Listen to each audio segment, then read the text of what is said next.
that me apparently don't want us talking about this show. This has been multiple times we have tried to have this stream, and it just never works. We were just saying, there was the day we had the really bad windstorms and we both lost our power. We've had sicknesses, holidays, people not being able to guest, holidays. It has been like, since basically we started, we've wanted to do a full Chilling Adventures of Sabrina, but now we finally get the chance. We're going to do it. We're going to work through it. We're going to tough our way through it tonight, and we're going to get done. Crossed off the list, and not look back probably until the rest of the next season. Next season. Talk more about Shudder. Shudder 2Ds. Yeah. I just found out actually one of my like super goth girlfriends on Twitter didn't have Shudder, didn't know what it was, and I was like, I've failed. Blows my mind. I've failed. Let's just start it right now. Hashtag Shudder hire us. Yep. Yeah. So yeah, we are going to talk about the Chilling Adventures of Sabrina tonight with our guest Pink Chaos. Do you want to take it from here, Jenny? All right. Sure, yeah. So we've got a lot that we want to talk about. I think we're going to start out with our initial thoughts, because we did have a previous episode where we talked about really spoiler-free, basic, like, we just started the series. What did we think about it when the series first dropped back in beginning of October, or was that September even? I believe it was right before Halloween. It was. Yeah. Okay. Feels like forever. Yeah.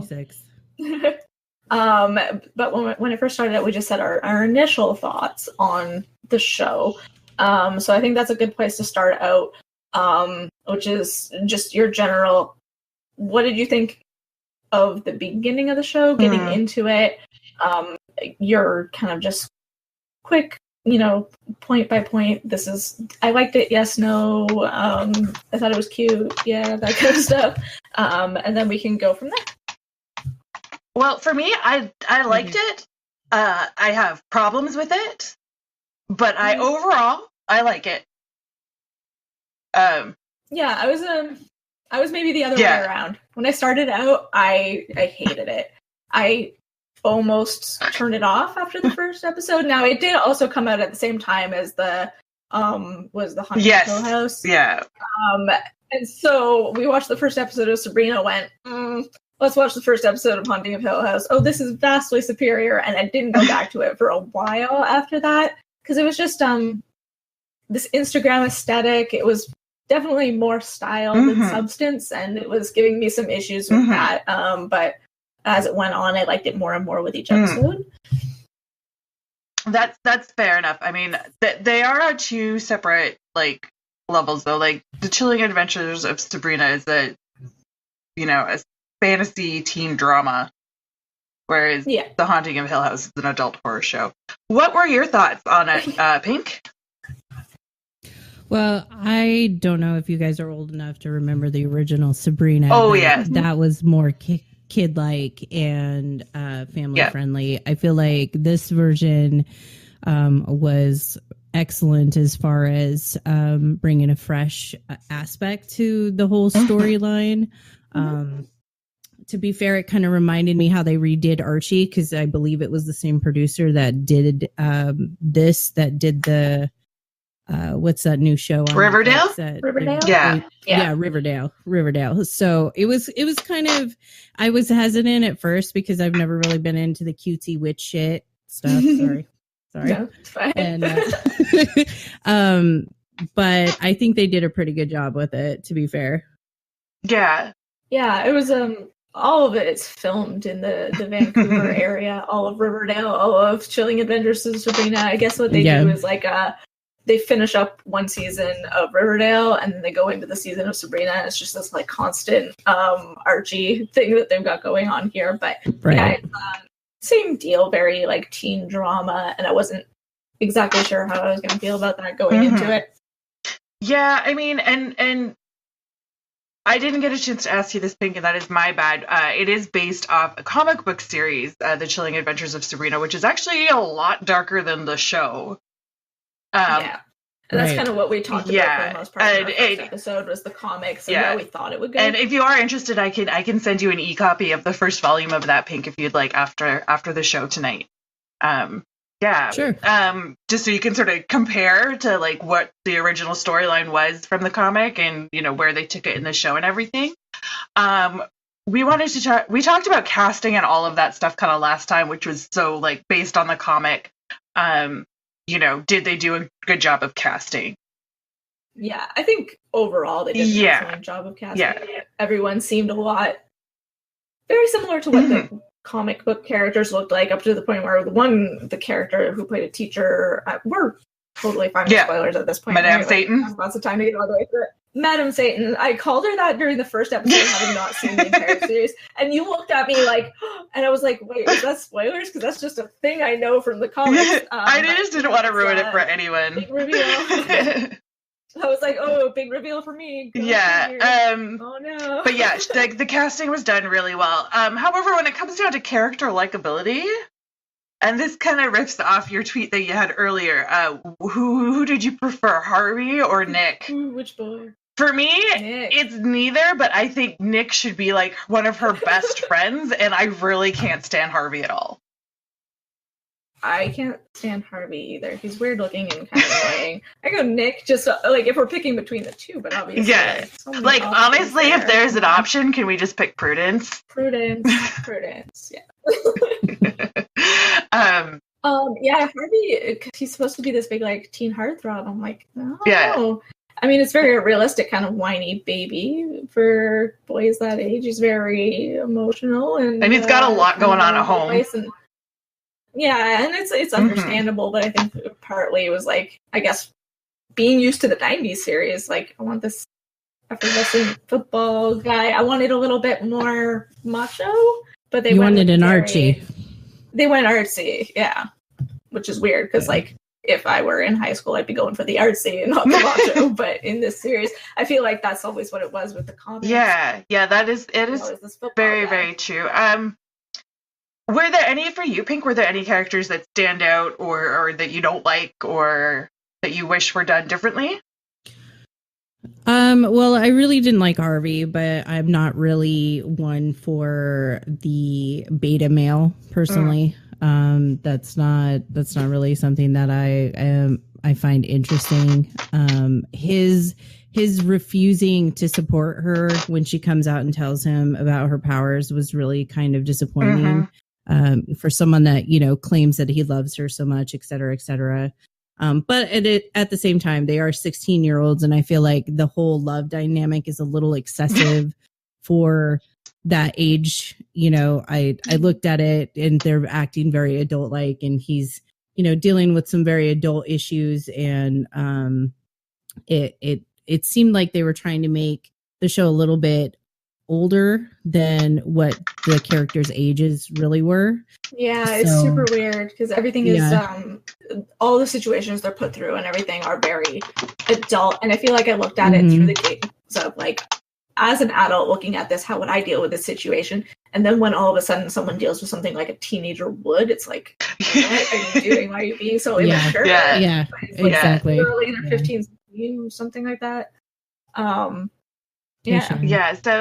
that is something that we're supposed to remember, is that they are teenagers, but at the same, it's difficult for me too, because at the same time we have Sabrina who's been raised by her witch aunts, and can we talk about why Hilda is so fucking yellow? Okay, so we've had this every time we've talked about Sabrina on Twitter or anything, back and forth through DMs. She's like, why is she so orange? Why is she so orange? But I was watching the last couple of episodes recently, and they're all kind of orange. It's definitely a lighting thing. Because even Zelda, it was like, in certain areas of the face where the lighting was coming from, it's like they had some sort of yellow lighting. The Christmas episode was terrible for Hilda. It was really She was the same color as her sweater. Yeah, no, but I noticed she did look a bit like a pumpkin. Yeah, thank you. Yeah.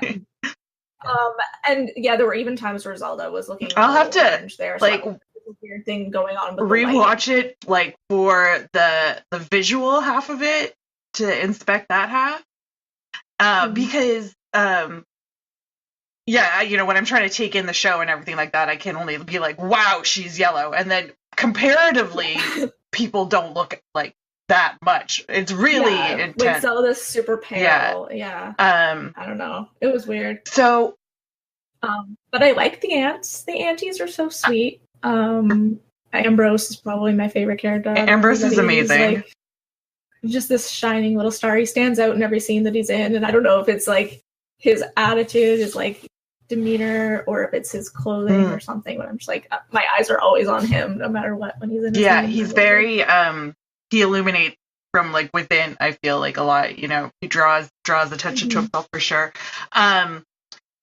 Which is interesting that they've done that. So he's tried to blow up British Parliament way back when, so he is being punished by being bound to the grounds of this Parliament House for the rest of however long, until near the end of the series, when we'll get to sort of why, but then he gets a little bit of freedom.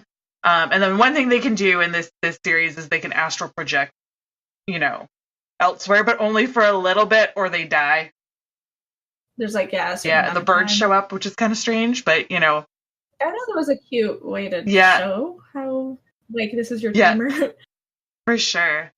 But yeah, generally, I mean, it's an incredibly diverse cast, you know, and like we did touch on it last time. The character of Susie, who is sort of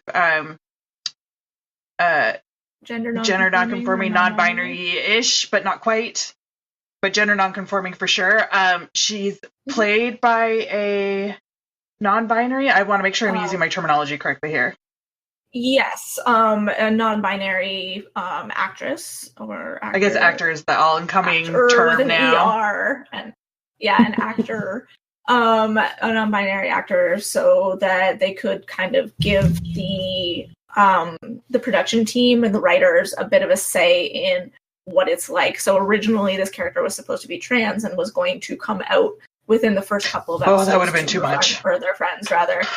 And the actor came forward and was like, that's really unrealistic, and that's going to make your entire show look completely ridiculous. Don't do that. They took their advice, went forward with a non-binary character for now, with the possibility of, you know, one day deciding, you know what, I do want to transition, or I do feel like I present more as male than female, etc. But I loved Susie's arc.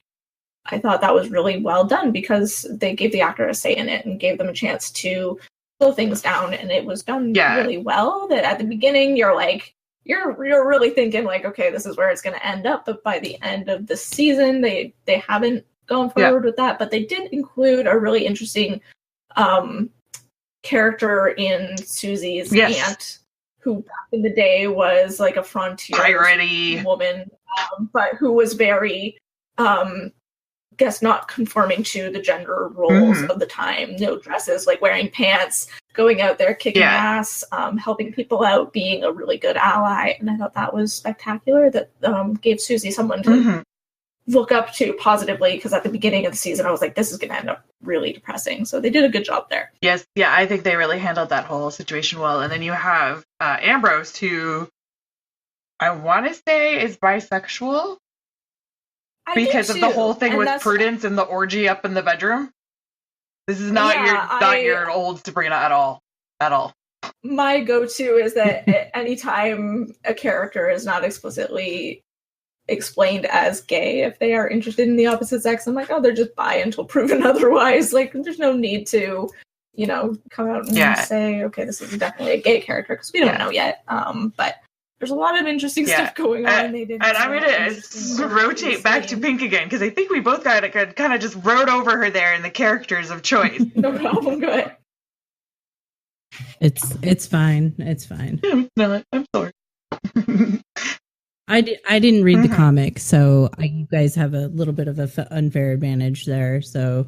Oh, I mean, I wouldn't say so. It's something you could go into the show not knowing anything about the comic, and it's still enjoyable. And I will say that the TV show ended up in the same place where the comic did. So they did a good job of kind of keeping in line with the comic, but not making it so like, oh, if you don't know the comic, you can't watch the show, because I hate when things do that. But like as for characters in the show that you liked specifically or didn't like specifically, or you know, who your favorite characters in the show were. Well, I would have to say Ambrose is definitely one of them. He seemed to be of the voice of reason for a lot of Sabrina's issues that she ran into. Ultimately, he does help her, but he does also provide her with wisdom in order to try and prevent her from doing things that obviously he knows she shouldn't do.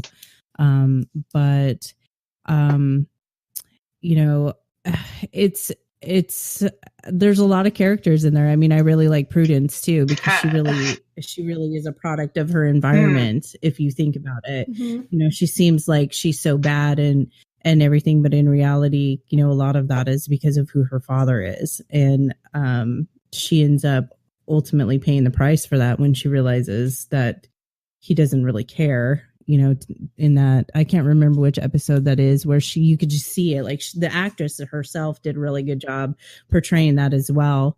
But I don't know. I really, really didn't like Sabrina. Unfortunately, I really had a hard time with her on probably on behind Harvey in my characters for likability.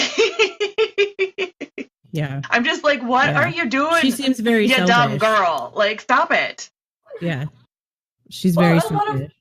Poor choices and poor writing, I think, for her, but also that I couldn't take her seriously. She was too quiet and virginal and cute for me to really believe some of the things that she did later in the series. So, for those of you who haven't watched, there's an episode where she straight up kills somebody.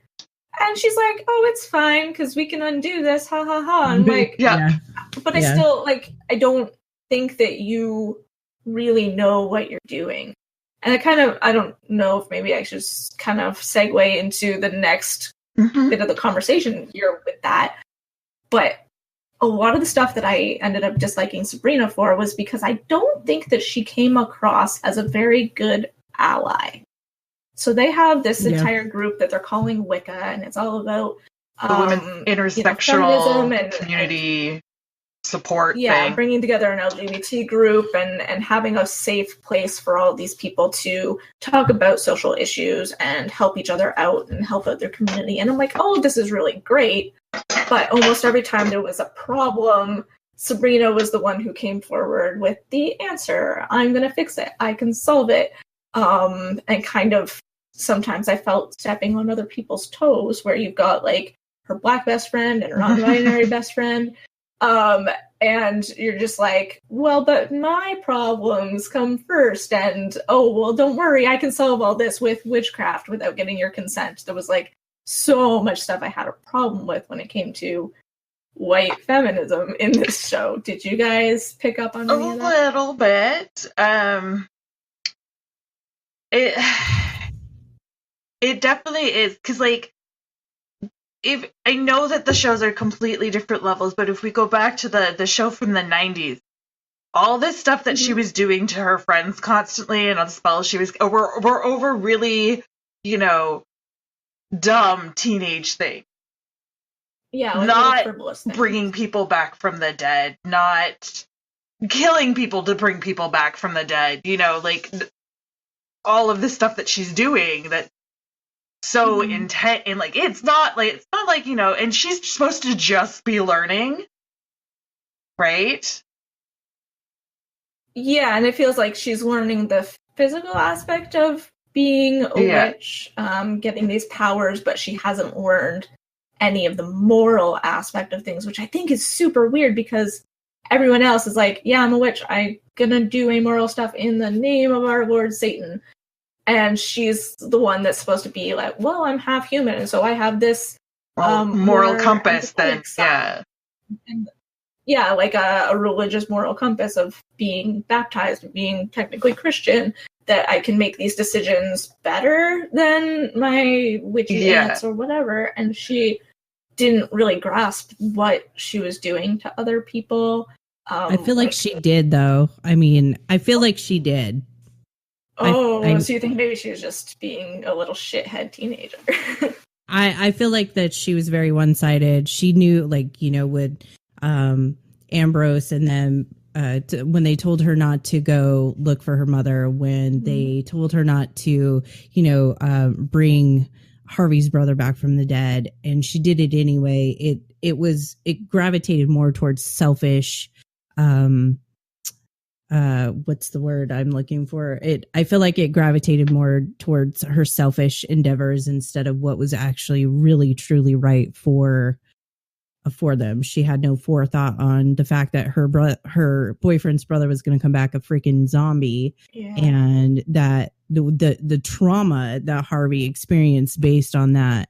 She could say that she did it because she loved him and she wanted to help him, but ultimately it was her actions that led to that to begin with. So then you turn around and she's trying to fix her own mistake, but she's not heeding anyone's warning repeatedly. And that's the same pattern we see throughout every single episode. Sabrina goes and does something, whatever she wants. She essentially does whatever she wants. She faces no consequences for it because everyone else is ultimately paying the prices for her decisions. And I mean, look at which one's the weird sister that ends up Agatha. Dying in place. I think it's Agatha. She's the one. She's laying there coughing up dirt and mud and suffering and everything like that. And she was kind of literally like, I don't care. Yeah, exactly. Like, oh well, you guys were mean to me, so whatever. Yeah. I get what I want. Yeah, similarly with her, unfortunately I can't remember her name, but her best friend who is black has the power because they were her family was cursed by witches at one point.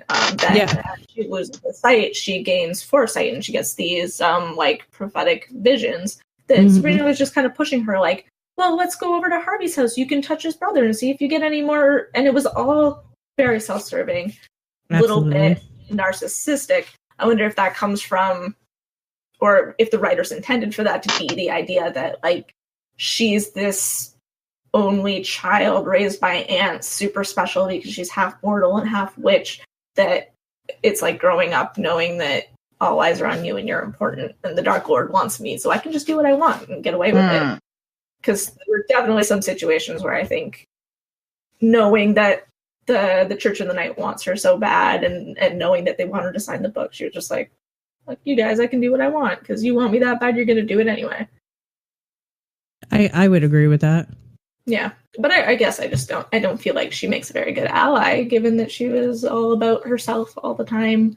There was one other thing that came up during our first episode was that there's a scene where there's a group called the 13, and they were the witches who were originally persecuted in Greendale during, I guess, kind of like the Salem witch trials of Greendale. And there's a scene where another character, Prudence, who is black, and her friends, sisters, the weird sisters, get all pulled up as if they're on nooses on this tree. And I was like, how insensitive is that of the writers? I don't know if I definitely don't think it was intentional, but I was like, holy. Yeah, it was a little intense to have them choose to do lynching. And I get that the witches, the original 13 witches, were all lynched on that tree. And then what they did with the harrowing at the school was put the new students through all the trials, supposedly, that the 13 had been through, and then ended with them hanging them. But yeah, it was a little bit of a shock to see them go through that choice with a person of color as the one of the victims of getting lynched. It was just like, wow, that's a little intense, guys. And it just made me feel like everything was just buzzwords. Like we know what the kids like these days, and the kids love their, social justice. So let's throw in some ideas here and there. We'll have this Wicca group and have everybody, working together for social justice causes. But then in the writing, there was a lot of stuff about consent that felt like they didn't seem to understand what was implied there. And there were this lynching situation. I was like, there's a little bit of tone deafness going on here for a show that's throwing in so many buzzwords about social justice and feminism. Is that something you think is just like typical with the kids these days, or do you think that this was a well-meaning show that just having met multiple writers, it kind of fell flat in some parts? I mean, both seem like they could be possible, but I mean, I feel like if they have people on the staff that are there to, you know, help out and sort of make it all more current with its representation, that there should have been someone there that just went, and obviously because there was no actual ropes, it was done by magic. Someone must have said something like, "Oh, you can't use ropes." Yeah. Like, so I mean, it's really kind of difficult to stay there, but it did make me kind of take a step back and go, "Oh boy." Yeah, I wasn't like, there's a fine line between actually caring and bringing these, you know, situations to the forefront, and also staying kind of dark and edgy too. So I think that definitely had something to do with it. More than likely. There was another situation in there, and I can't remember what it is, but just for the sake of time, why don't we move on into our whole the Satanism thing? Okay, yeah. So Satanism, everyone, it's time. Yay. Before you do that, can I just say something about the hanging thing? So I think a lot of misconception about the Salem witch trials, though, you have to remember that in real life, they were hung, you know, and keeping with the whole lore of witches and everything like that. Like, I really don't think that it would have been necessarily poor taste for them to repeat that, because that is a fact of history, you know. And I think that a lot of times that people are really quick to associate you know, accusations of not being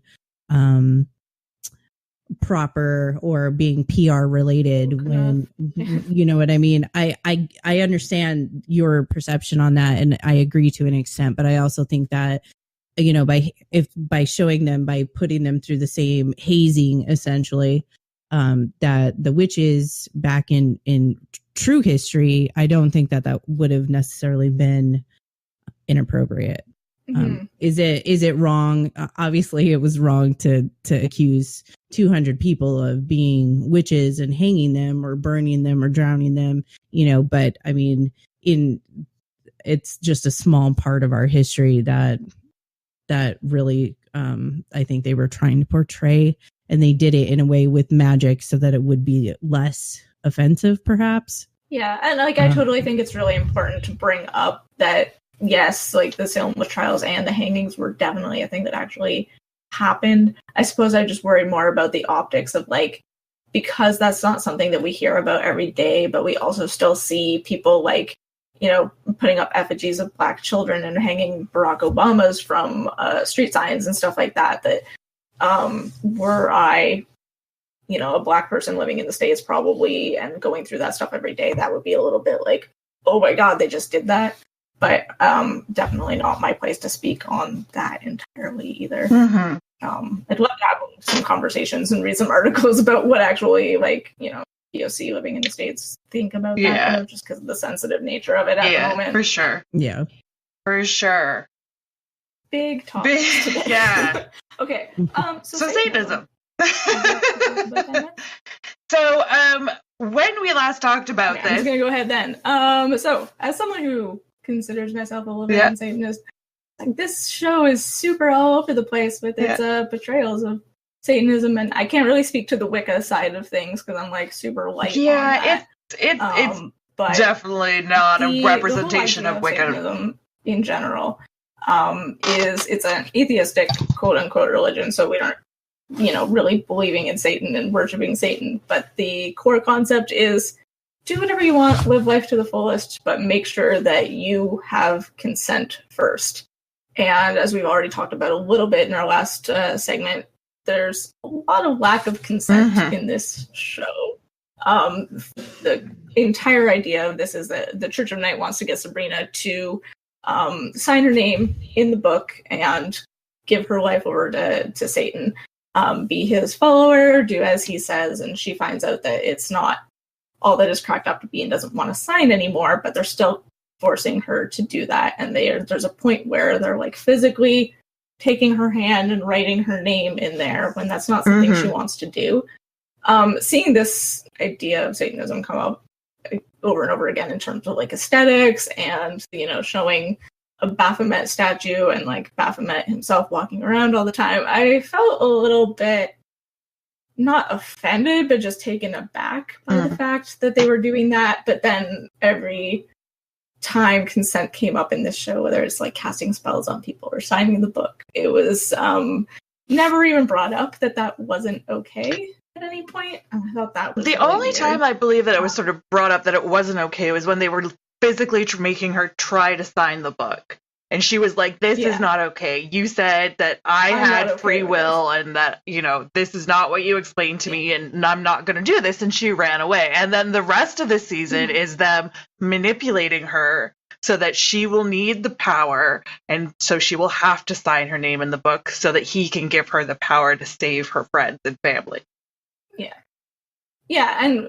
But also, like, we've spoken about a little bit. It was just that, like, if that's something that she's this upset about, she's like, I want free will, or you said I would have free will, and so I don't want to sign this book, and then going about and kind of forcing her friends to do things that they don't want to do. Because she wants it done. Putting spells on people. Yeah, because she has a plan in mind that she wants things to go a certain way. So it's like, on her side of things, oh, it's okay, we don't need to tell people what's going on. We don't need to communicate this stuff. We can just force it into being or make people forget stuff. Like, there's so many messed up things.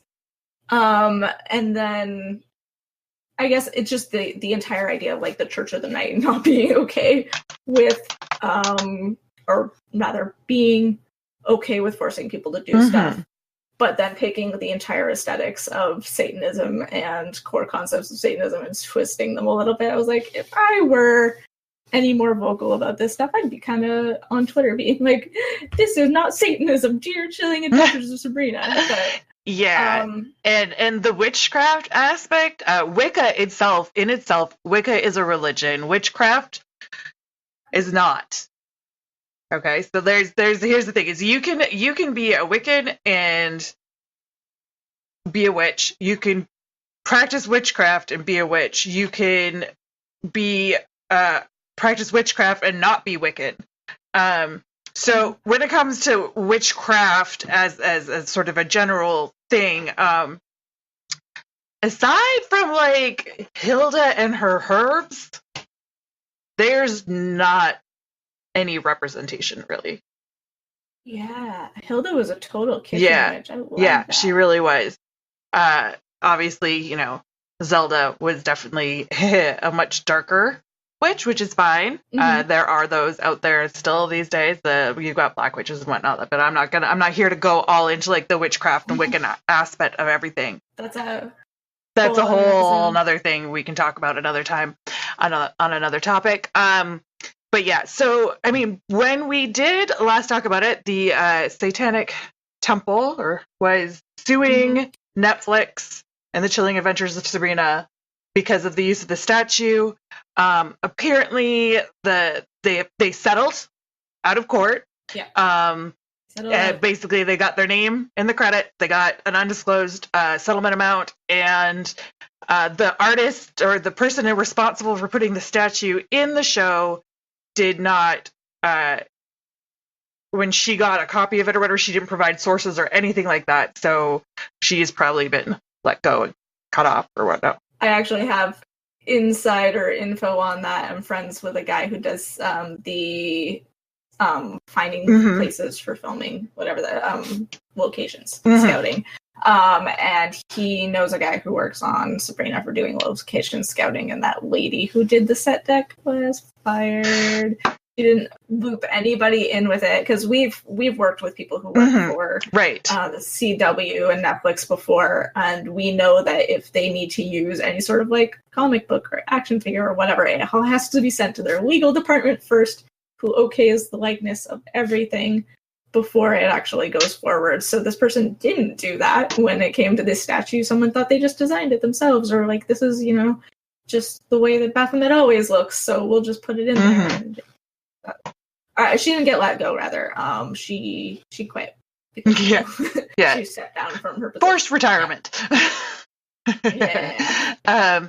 Which is, it's kind of rough. So, from what you've seen on the show, and I don't know how much you've heard about all the hubbub outside that was happening with the legal works and whatnot, what do you think of their whole Church of the Night, which is the name of their coven, by the way? When I watched through it again, I realized there's multiple covens.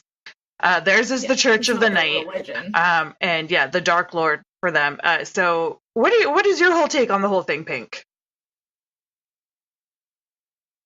You mean as far as Satanism Well, just goes? and the fact that they've used that as like their central, this is how witchcraft works. This is to what being a witch is in the show. Well, it's a little ridiculous, really. I mean, I am not a Wiccan or a Satanist. I actually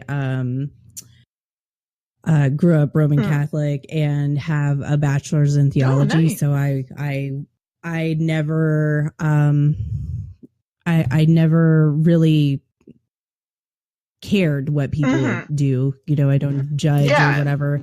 But I have had some friends that were practicing Wiccans, and I think to somebody that doesn't know anything about it, or some of these kids that are out there watching the show, that it may portray a exciting idea of the religions, perhaps, and that it's kind of misleading for them in that aspect.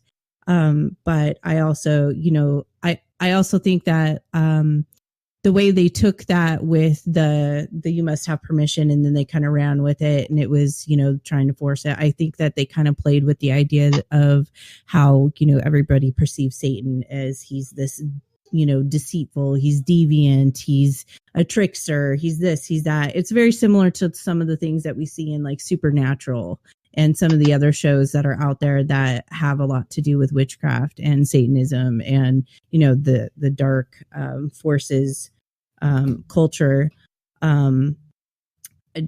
The naming it the Church of the Night, in my opinion, is highly generic. I feel like if they were going to name it something, it should have been a little bit more creative than that. I don't know, again, what it was named in the comics, but I don't know if they actually have. I can't remember at the moment either. Yeah. I do think that they could have been a little bit more creative. And then, the Dark Lord, of course, that's a generic name as well. But overall, if you just are looking at a show that is meant for entertainment value, I think they did an okay job on that. I just think that if there's people out there, especially teenagers, as this is, what this is meant for, supposedly, I think that might give them the wrong idea that it's okay to behave that way. It's okay not to get consent. It's especially with the how easily influenced the youth are today. I think that could definitely be an issue. Yeah, and on one hand, I'm totally fine with this, right? Like, we know at our age, we watched The Craft, and we were like, hell yeah, get me in on that. Because what you talking about? I was able to do this and change my hair color, but even though there was some stuff in there that was like, I'm gonna pretend to. But they also lacked consent in that movie as well. Oh yeah, yeah, exactly. That's what I mean. It's like, so that's a common theme in these type of movies. And it's, even though there's those things that are like, this is really icky and not okay. As a teenager, did we know that? Did we see that? Did we even pick up on that? No, we were like, she's a bad character. I don't want to be able to change my hair color. Light as a feather, stiff as a board. We didn't care. So I'm hoping that. Who didn't do that? Who didn't do that? We all did that. We are girls in our 30s, 20s, 30s. It's definitely something every person took. I just want you to know I'm immortal, so I don't have any. What is it that Mariah Carey said about that 10 years? She said time is something that I oh my god, it was, hold on, I just gotta quickly pull this up, because it is the best way when someone asks you what your age is to to say about it. I think, oh man, it's already gone. But she's like, I don't like basically accept what time is. She's like, I don't acknowledge time as like an actual thing. So yeah. Time is a flat circle. Yeah, time is a flat circle. She doesn't acknowledge time. So I was just like, yeah, that works.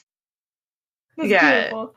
But I think, watching Buffy, watching things like The Craft, all of these things, it gave us a way to look into things that maybe we wouldn't have at that point in our lives. And I hope that Sabrina gives these people, a little dose of like the extra creepy and spooky, and maybe we end up with a million new little goth babies out there because this aesthetic is so nice. And so I'm not putting it down by any means. I thought it was a generally entertaining show.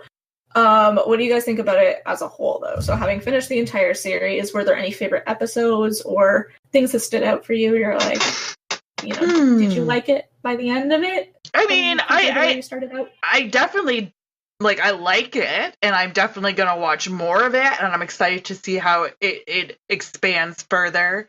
Now that she has signed her name in the book and is gone all white-haired and everything.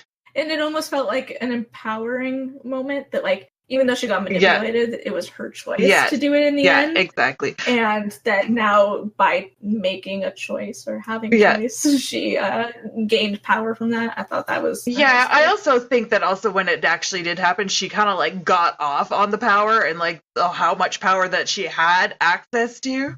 Oh, yeah. And so that, that scared her a little bit, too. She was like, wow, that was great. Whoa, did I like that?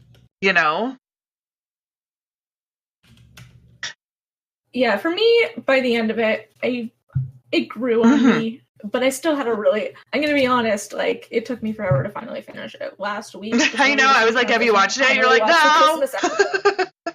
No. I kept going like, okay, well, it's Thursday morning, I'll watch one more episode. Thursday morning, okay, I'll watch another episode. Even if I don't get all the way to the end, I can fake it. It's fine. I was having a really rough time getting through it. I didn't enjoy it. But now, by the end of it, like, after the Christmas episode, I was completely sold. So the Christmas episode was really good.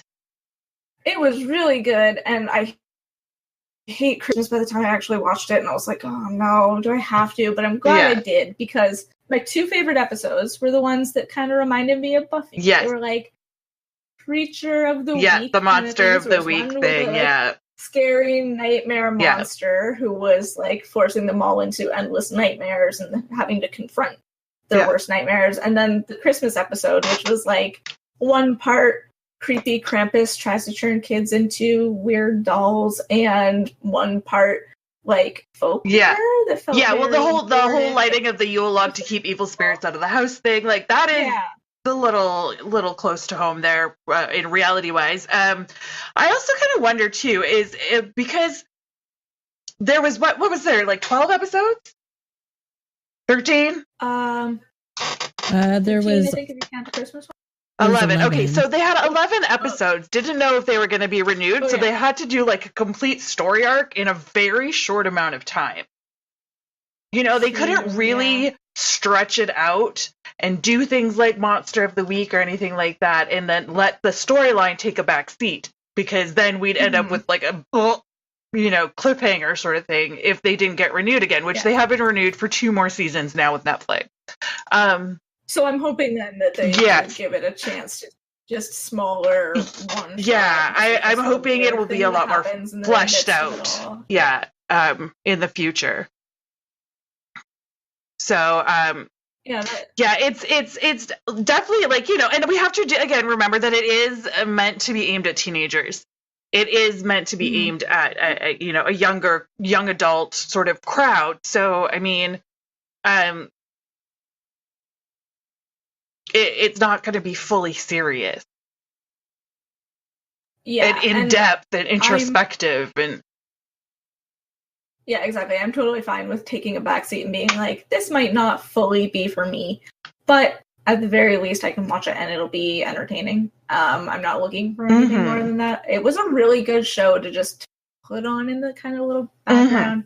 eat my dinner, not have to fully engross myself in the storyline of it.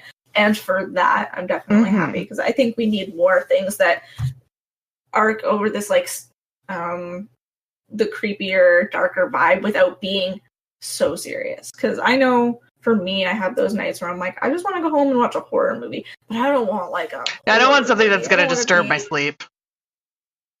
Not well. I mean, I never really have that problem, but like, I don't want something that's going to be funny games level of upsetting or anything like that. I don't want to have to be constantly focused on over, because like in some horror movies, if you blink, you miss the big jump scare or whatever. So I don't want to have to be on all the time. I'd love to see more shows like Buffy, like Sabrina, like you get your creepy aesthetic, your vibe, your your jam without having to watch like rom-coms. And what about you, Pink?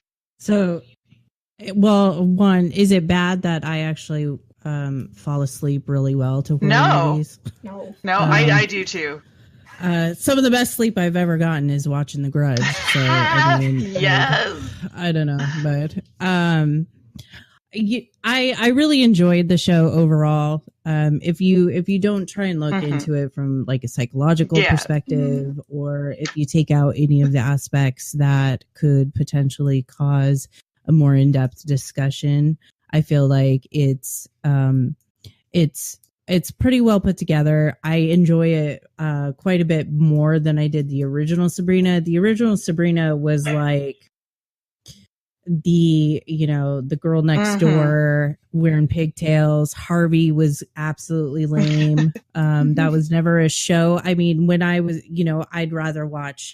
I was watching Alien and, stuff like that when I was 7 years old. So it wasn't, I never really was into the cutesy Saved by the Bell shows and stuff like that. And that's kind of where I associate the original Sabrina with. Did you guys watch the original cast when they watched the Chilling Adventures? Did you see that? I did not see that. And Harvey just being like, "Oh no, this is so yeah." dark. I mean, they were. Sex. Oh no. Yeah, and I mean, they were really astonished by how dark they went with it. But I mean, I love the darkness. Like my community knows. I mean, that's what they call me. I love it. It's I felt like it was really great. Obviously, one of my issues with it is I feel like they were trying to smash together older young adults issues and events in with kids that were 16. I really felt like that was kind of far-fetched, I guess, as far as maturity levels go. However, Sabrina does act very 16-year-old in a lot of ways, like with the selfishness and stuff like that. So, sure. I feel like that was. Yeah, I could definitely see and agree to that. Good aspect of it. Yeah, and I think, like I said before, some of that hopefully can get a little more fleshed out with more security that they have now that they have 2 full seasons coming up. And, they have more space to work with, sort of thing. I am curious where they're going to go with it, because I feel like Sabrina, at the end of that last episode, I feel like she is really going to show us that she's really not as sweet and innocent as she's portrayed through the full first season. I think that she is a lot more devious than she's let on. Truthfully, and I think some of her actions throughout the first season have showed that. But I don't know. I guess we'll see where it goes. I'm pretty excited for the next season to come out. I think somebody is lighting something on fire in my house. Well, that might be a cue to wrap it up. Sorry, it's me. I have a thing for matches. Hey, I did when I was her age too. So yeah. All right. Well, generally, I think today was probably one of the best discussions we've had yet. It feels like every week we are getting better and better. Technical, like you're so great to talk. Technical difficulties aside. Oh, we're always gonna have those. But thank you so much. Yes, thank you for coming and joining us tonight, Pink. I really, really appreciate that. It was lovely having you here, and thank you for bringing the members of your community here. Thank you all again for coming out tonight. Much appreciated, and we will be back next week. Oh, do we want to talk about one quick thing, which would be we have a Discord now. Should I fire off the invitation into the Discord? Feel free to do so. Oh, wait, and I can't. There. Okay. We're on Discord. I will throw it in once I put our faces away. Yes, I'll put a link up on Twitter as well, so you guys can join that. We've got lots of good discussion topics going in there, so we can get that ready, and also be ready for our movie night. It's going to be on the 26th. Yeah, the 26th, so that on the 31st that we will be discussing the movie Revenge. One of our guests will be that nerd Violet. And then next week we are discussing the Illuminati. Illuminati 101. If you guys are at all interested, yes, we call it Illuminati with Hey Shady Lady. Or Conspiracy 101, because we're going to be talking a little bit about just what conspiracy theories are, and then getting into one of the most widely known ones. So we will see you guys. We will see you guys next week. Again, thank you all for coming out. Thank you again, Pink, and we will talk to y'all later. Bye.